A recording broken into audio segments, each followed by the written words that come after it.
Assalamualaikum warahmatullahi wabarakatuh. Perkenalkan, nama saya Sofi Salsabila, absen 24 dari kelas 8A. Hari ini saya akan menjelaskan tentang fungsi dan kedudukan wawasan Nusantara. Nah, jadi fungsi internal atau yang berkaitan dalam negeri itu tuh ada sebagai pedoman dan motivasi bangsa, atau ya memberi arahan dalam bersikap. Terus ada landasan pembangunan nasional, itu tuh wawasan Nusantara itu sebagai pedoman untuk pembangunan secara merata ya dalam wilayah Indonesia. Nah, yang terakhir itu ada sebagai pedoman kebijakan pemerintah. Kebijakan pemerintah itu harus memperhatikan kesejahteraan dan kesatuan. Nah, yang terakhir itu ada sebagai pedoman kebijakan pemerintah. Nah, kebijakan pemerintah itu harus memperhatikan kesejahteraan dan kesatuan rakyat.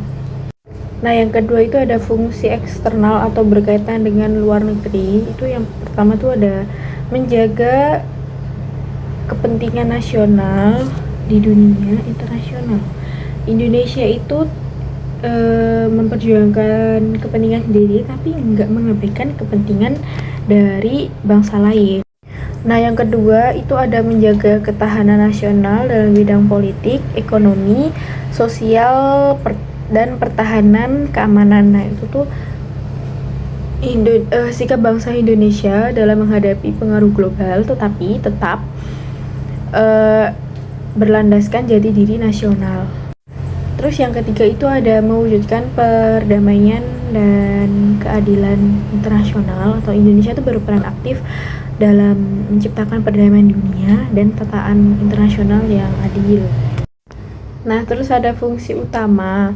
Fungsi utama itu sebagai pedoman atau acuan bangsa Indonesia di dalam kehidupan bernegara. Itu tuh ada 4. Itu ada 1, wawasan pertahanan dan keamanan. Nah, ini tuh mengarah pada pandangan geopolitik negara Indonesia. Terus yang kedua itu ada wawasan kewilayahan. Nah, wawasan kewilayahan itu termasuk pemahaman mengenai batas wilayah Indonesia agar tetap terhindar dari sengketa dari negara lain. Terus ada yang ketiga itu ada wawasan pembangunan. Nah, di wawasan pembangunan itu di dalamnya ada beberapa unsur, yaitu sosial politik, kesatuan politik, terus pertahanan serta keamanan negara, dan masih banyak sebagainya ya. Terus yang keempat itu ada konsep ketahanan nasional.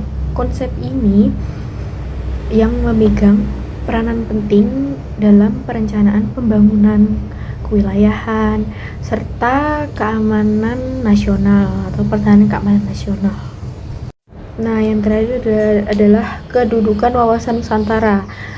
Nah, itu ada 3. Yang pertama sebagai visi bangsa atau Indonesia tuh mencapai tujuan, yaitu bersatu, berdaulat, adil, dan makmur.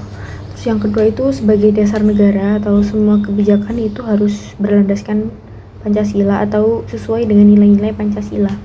So, ada konsep ketatanegaraan atau jadi konsep ini itu menjadi pedoman untuk menyelenggarakan negara. Jadi itu di semua tingkat ya, mau di pusat atau di daerah.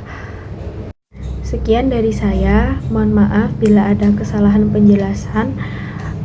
Wassalamualaikum warahmatullahi wabarakatuh.